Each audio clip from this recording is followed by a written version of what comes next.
If a natural disaster were to strike you right now, are you prepared for that? If a massive fire was about to outbreak and it was near your area, if there was an earthquake, a hurricane, or if there was a mass amount of civil unrest, are you prepared to handle these situations? If you answered no to this question or couldn't give a solid answer, then this video is going to be for you. Hi guys, my name is Dozer. I'm part of Dozer Rescue. And in this video today, we're going to be covering the thing that started my whole brand in the first place, emergency preparedness. In this video, I'm going to cover my emergency escape evacuation bags. We're going to go over some various equipment, and I'm going to give you guys some tools and tips to help you in case of these situations happen to you. You'll be prepared, you'll be safe, and you'll be able to escape these situations. So without much more to say, let's get right into it. So let's talk about emergency preparedness. So this is my kit. Couple things I want to talk about before we start. Number one, there is a lot of equipment here. Like there is a lot, especially when we start going into the bags. So I'm going to try to give you a good explanation, but also be brief. If you do have any questions about the equipment I have or carry or reasons, purposes, whatever, specifications, please reach out to me. You can always message me, direct message me on Instagram, and I can get back to you that way. But for the sake of the video, I'm going to do my best to kind of keep it moving here. Also, this is not going to be an end-all, be-all bug-out bag video. There's so many videos and so many different factors when it comes to creating your emergency escape kit. Things like the region where you live at, things like what equipment do you have accessible to you, your resources, your skill level and training and knowledge.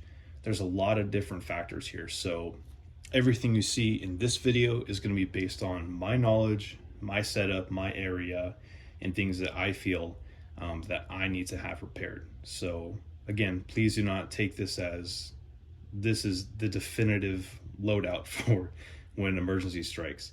This is just to help give you guys a guide and a rough idea so you can prepare yourselves so you don't get caught with your pants down, metaphorically. All right, so let's go ahead and start off here. Firearm, self-protection and safety. This is my pistol. This is a 1911 Springfield 45. Just for my gun enthusiasts here, the magazine is out, the chamber is clear, and the slide is locked to the rear. So with my 1911, I have 4 magazines. I have 2 high capacity magazines. These are 10 rounds. And then I have 2 of these 7 round magazines. This is for my safety. This is to make sure while I'm en route that I have a means to protect myself if necessary. There's not much more that really needs to be said about that because I do talk a lot about guns here, and if you want to know more about the civil unrest kind of stuff and the thoughts behind all that, then please check out my podcast, Dozer Rescue Podcast. You can find it just about anywhere. But yes, firearms, some kind of safety for yourself, self-protection is a must. With that being said, this is also a rescue tool.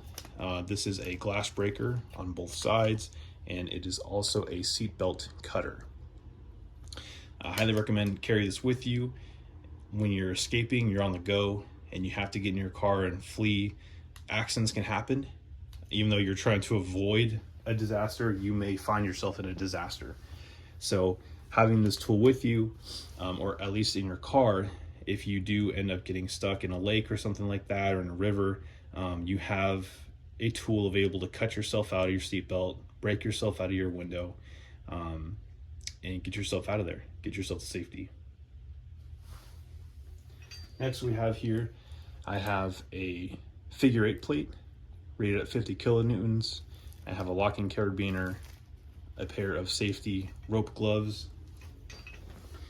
and then I also have some static rope here with the ends already prepared. The ends already come with a locking carabiner, and it's been fitted so that you can just hook up immediately. The reason why I bring these with me is so that I can escape any elevation. This is I believe a 64-foot rope. Doesn't say on here, but surprisingly it is a lot of rope here, and this will allow me to get down from any elevation if I get stuck up. Moving on over here, this is just a flashlight. Nothing special about it, just a really bright flashlight. I believe that this is a long-term battery, so this will last for a pretty substantial amount of time here. It's you know, an emergency flashlight. And then I also have a stream light, survivor light. This is nice because you can attach this onto your coat or your belt or whatnot. Basically just has this little attachment here, so you can attach this to you while you're moving around, while you're looking through things. So if it's dark and hard to see out, you have a flashlight available to you, hands-free. Okay, and then we have one of the most important ones, water. This is a jug of distilled water. This is 1 gallon. This is really important to have on you because if you are escaping an emergency situation or disaster and you're on the go, you don't know what your next plan is, you don't know where you're going, at least you have some water with you. You will need to hydrate. It's just important to make sure that you are saving your water, being resourceful with it, and just drinking it as needed. It can be very scary and you can be super stressed out and high on adrenaline. You may not even be thinking about it, but while you're trying to escape, you could just see the water here and just start chugging it because you're dehydrated and your mouth is dry. But do not let that happen, because you run out of water. Good luck to you, especially if you are in an area where water is not easily accessible or water is just not available to you, whatever the situation may be. So just make sure you ration out your water. Okay, and that is pretty much what we have on the outside here. Now we're going to take a look at the inside of the bags and go from there. Okay guys, so this is going to be my backpack. Now you saw in the video there's 2 backpacks. This is going to be the one that I carry on me, and then I have another one that my wife is going to be carrying. But starting here, yes, we do have a little first aid kit. This is just going to be real basic stuff. Again, band-aids, gauze, some alcohol prep pads, some tape, things of that nature here. So just something for real quick emergencies. Next here I have a hunting knife. Hunting knives are great. This also has a nice glass breaker on the end of it, but you use knives for, you know, chopping up or cutting up little tinder, for firewood, for hunting, skinning, for combat uses, and just general survival purposes. Always carry a big, always carry a big knife with you. All right, so starting in the small pocket here. So these are just gardening gloves, but these are just spare gloves, emergency gloves in case you need them. You never know in an emergency situation what you're going to be going into, so having gloves, a spare set of gloves, is always nice to have on hand. And they're a little thicker gardening gloves, so in case you're dealing with sharp objects, you can protect your hands. Okay, so in here I got a couple different things. In this pocket, we got some Tums. You never know what you're gonna be able to eat, what your food sources are gonna be. So having a set of Tums is gonna be beneficial, so you're not just writhing in pain. We have a set of matches, waterproof matches here. You can see those. Matches are good for starting fire. And then in this little pocket over here, we've got some more matches, and more matches. Fire is a really big deal. Matches break, and if you are stranded for long enough, you're gonna need to be able to build yourself fire consistently. So having enough sources to light a fire, start a fire, are really important. Okay, This is an emergency escape blanket, or yeah, just an emergency blanket. These will basically keep the heat in. So you wrap yourself in this and you're like a little burrito in foil. So they're not going to be nice and, you know, it's not going to be comfortable, but it's going to keep you warm. It's going to keep you alive. We have a little weather poncho here in case you are dealing with a lot of wet environments. This is going to come in handy so you're not soaked. And then this is just a small floatable emergency survival kit. It pretty much has all the same things that are already in this bag, just in a nice convenient kit. So if for whatever reason the bag separates from me, I don't have anything, these little things come in handy. You can put these under your car seats or whatever, and this just gives you like very basic bare bones survival tools, but so you can survive. So if you can kind of see in here, he has some duct tape, another emergency survival blanket, one of these guys. You have some rope here, you have some fishing line, so some good stuff in here. But again, this is just in case I have to ditch the bag, I can just go in here, pull this out, and at least carry this with me on the go. So we're always thinking worst case scenario. We're always thinking we have to leave, we have to go quickly, we have to move. So being able to have things, knowing where they are in your pockets, but being able to have things that are modular and you can just take with you and ditch the rest is also a really good idea in case of emergencies.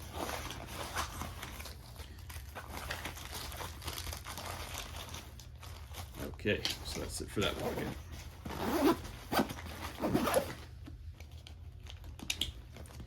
Moving on to our next biggest pocket here.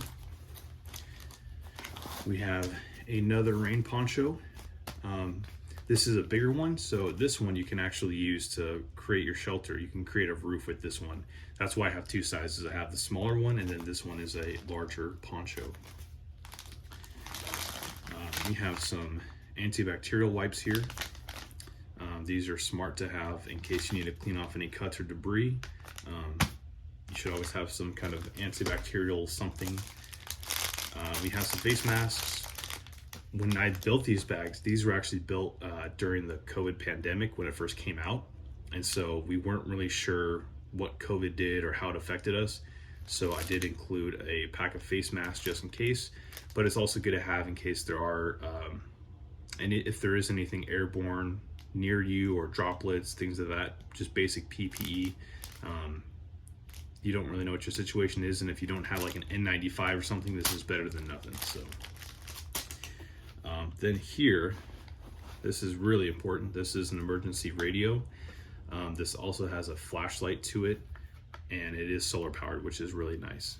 This also has a crank. So basically with these emergency radios, you can use these anywhere. Like I said, you either have a solar strip here, you have a manual crank so you can get that energy, and it also does take batteries and you can charge it. It's rechargeable as well. So a lot of different options here to get the power.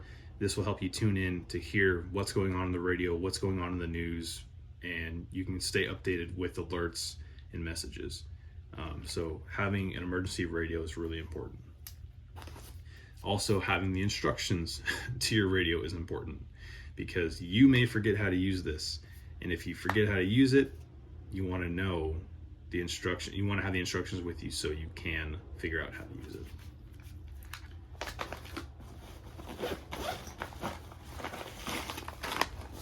Let's talk about food. These are some rations here. Food is incredibly important.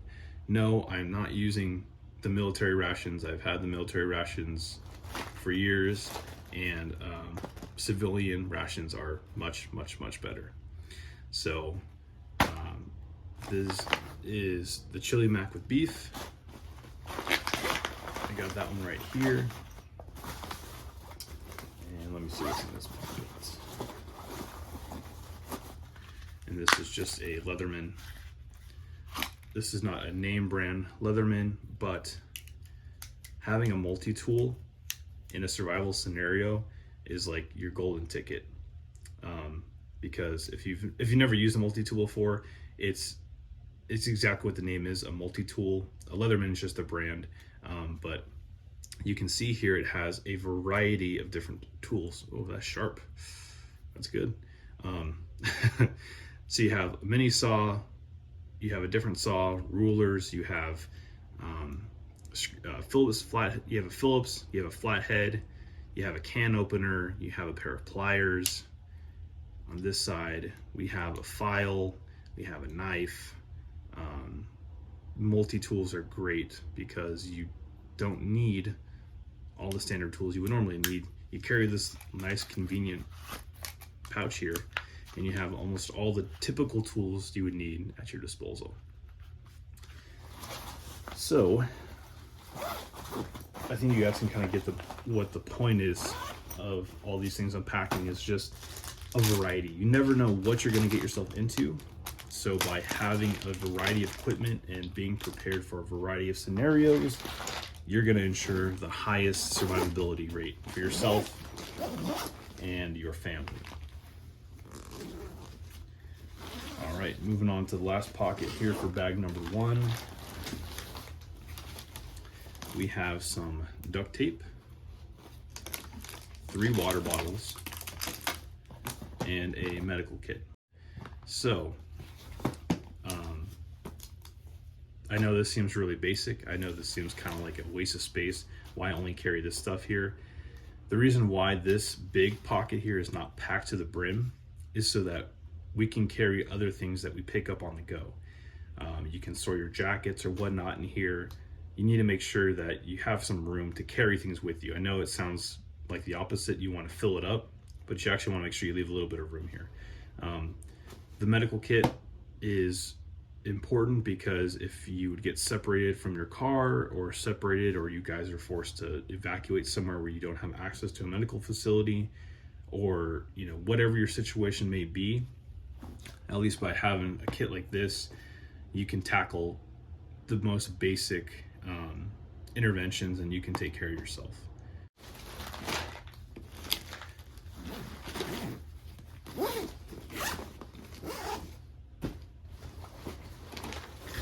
So moving on to the second bag here, this bag is going to be my wife's bag.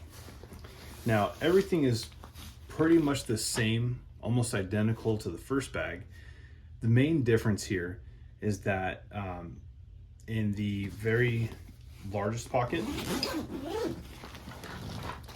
we have a couple different items.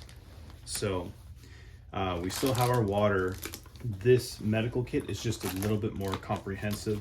So there's a lot more things in here for more severe burns, a couple airway things like that.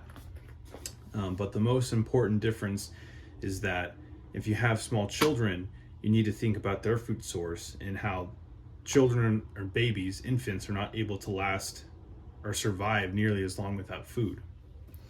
So we have in here a couple diapers. We have about, I'd say 10 to 12 diapers here.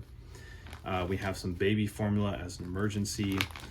We have a blanket here, a warm, really warm blanket, soft blanket to keep them safe. And then something that we talked about that's really important to my wife and I thought was a great idea was she may not be as familiar with all of the equipment and bags and things like that as I am. And so we take out the blanket here. In this back pocket, we have our food rations, but we also have all of the instructions for all of the tools and equipment. So we have the instructions and basically the packaging, if you will, for everything that's in our bags. So if she would forget or she doesn't know how to use it, she at least has a way to identify what the equipment is, how to go about using it, and then how to care for it. So that was a really good idea on her part. She wanted to keep these in here. I remember at first I was like, well, why would you keep the back of packaging and why would you keep all the instructions? It's obvious, but you have to remember, not everyone has the same level of knowledge and skill as you do. So your job, your career, what you do, it might seem like a no-brainer, but to other people, especially with no medical experience, no medical background, no survival background, someone who doesn't really go into the realm of emergency preparedness, or people who get high, who don't operate well under stress, they may not know everything. And so being able to have the instructions and a guide with you at all times is also something that is incredibly important. And so that's why we keep those there. And so it's a good idea for you. So now that we've covered the bags and kind of went over some general equipment that you may choose to bring with you or to have set up for your kit, now we need to talk about actually implementing this into an escape or emergency plan. So the first thing you want to consider is the placement of your bags. Now, some people may want to put their bags in their cars and have them already, there and secured. Or for like myself, I have them set off to the side in the garage, very near our cars, but I don't see the need to put them into the cars just yet because these are more serious emergency disaster bags. So I just keep them on the shelf in the garage, and that way if we do need to make a hasty escape, I know exactly where they're at. I just grab them, throw them in the car, and head out. So just make sure that your placement is near your point of escape. Another reason why I keep them outside of the car is in case we don't have access to the cars and we can't take them, or for whatever reason the cars aren't there, at least the bags are there so we can carry them, and they are backpacks so we can carry them on the move with us. Now on to my next point. So having these bags is great, and being prepared and planned is awesome. But you also need to stick with it and make sure that you're checking your items for expiration dates. I would say check them every couple of years. Every year is a good idea, but if you can't do that, maybe every 2 to 3 years. But just make sure your equipment and your food, your medicine, all that stuff is still good and there's nothing that's expired. And do your job. If they are expired, don't just let them sit there. Replace them. That's the point of having an emergency kit.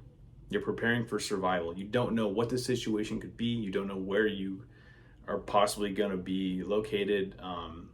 You don't know what's going to be going on. So just make sure that all your expired items are replaced. And if you do use something from your bags, just make sure that you replace those items. So the third point I want to bring up is actually having an escape plan. Now this is really important because people can do all the prep work and create the bags and the equipment, and they can talk about implementing all this stuff, but actually having an escape plan is critical. So what I mean by having an escape plan is sitting down with your wife, your spouse, your husband, whoever's living with you, and actually creating a sheet and talking about the locations that you guys are going to go to. In the case of an emergency and it happens, you need to have anywhere from 3 to 5 predetermined safe locations. Now this can be anything that you like or want, but do keep in mind elemental, environmental, and infrastructure. Keep those things in mind here because you want to consider places that are going to be safe, have a lot of resources, but also make sure that you're not going to be in a dangerous place or location as well. So create a map. You can print out maps, map books, MapQuest. Use these tools available to you. Have a physical guide or a physical copy and just mark out the locations that you would go to in the event that you guys do have to flee. And anticipate for, again, fires. If you are in a heavily, if there's lots of fuel, meaning lots of grass, lots of things that can combust, and all your safe locations happen to be in heavy fuel environments, probably not the best bet because there's a good chance that safe space, safe location is going to also catch on fire and probably not going to be beneficial to you. So when you're creating and marking your safe locations, just make sure that you are considering all of the different factors that may affect that location. Now for the final tip, let's talk about our checklist and go over all the items to make sure that your bag is going to be 100% good to go for you. So for the first thing let's talk about is just basic survival. Do you have enough food and water? Do you have enough rations or food with you to last you at least 72 hours, 3 days? This is a critical phase because while you are escaping or you're on the run, it's important to make sure that you have enough food and water to sustain you over the course of those 3 days or so, at least until you can find more resources or link up with other people to get more supplies. So food, water, self-protection. Do you have self-protection tools available to you? If you don't own a firearm, do you know someone you can borrow a firearm from? Or do you have handheld weapons? Do you have a knife, a hammer, whatever you have to use in the situation? Do you have some kind of self-defense tool with you? It may not be the best self-defense tool, but you got to have something with you in case something happens, because it may or may not be people that attack you, but you also need to consider animals. Animals can attack you as well, and if you're in a survival state and everything is in chaos, you have to be prepared to fight anything. After food, water, weapons, you need to consider kind of the security, if you will. So, do you have medical supplies? Do you have a compass? Do you have the radio? Do you have, I would call them niceties, but do you have other things that are going to help improve your chances of survival? Having an emergency radio so you can tune in to the broadcasts and hear what's going on in the world or your area is incredibly important, because that gives you information which you can then act upon. Having medical supplies is important because you don't have to be a medic, but if you are injured or someone is injured or gets some kind of wound to them, you've got to be able to take care of them, patch them up so that they can continue on moving so you guys can survive. Also considering weather, considering where you're going. What about your cars? Are your cars filled up with gas on a regular basis? How far are you going to have to travel before you get to resupply and stock up? So these are all things you want to consider when you are preparing and creating your bags, so that way you and your family have the highest chance of survival. All right, guys, that's all the time we have for this video. I want to thank you for watching and thank you for supporting Dozer Rescue. And if you haven't already, go ahead and hit that subscribe button so that you can stay up to date on the latest content that I provide. I also hope this information today was helpful to you so that you can better off prepare yourself and plan and create your own emergency disaster kits so that when disaster strikes, you'll be ready. Thanks again for watching, and I'll see you guys in the next video. Stay safe, stay prepared, and stay tactical. Until next time.